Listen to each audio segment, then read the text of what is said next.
कह रहा हूँ वह समझ लगा कर के सुने माँ। सुन रहा हो? हे माँ, हिस्सा पहना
जो मैं कह रहा हूँ ध्यान पूर्वक सुने माँ।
महल में सोया हुआ था माँ, और आधी रात को माँ दुर्गा ने मुझे सपने दिए हैं जो मैं महावन जंगल शिकार में जाऊंगा।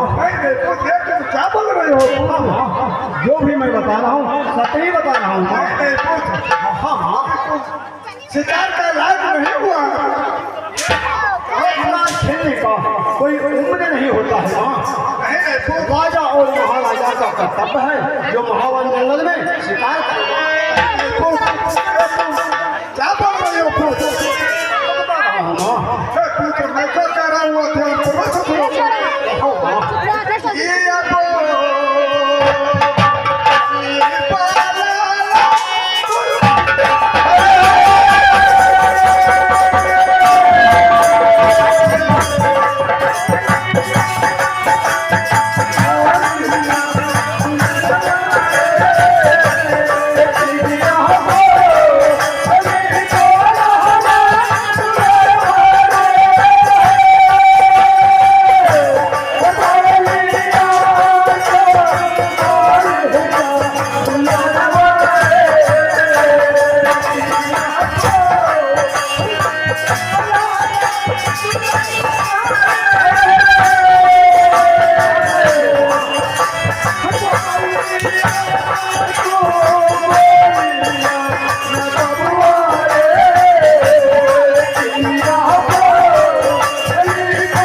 ऐसा मत कहो माँ।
राजा और महाराजा का कोई उम्र नहीं होता है। कभी भी नहीं दूंगा पुत्र। नहीं माँ, हे माँ, जो मैं कह रहा हूँ ध्यान पूर्वक सुनेगा। माना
तुम्हें अपने पुत्र पर भरोसा नहीं माँ।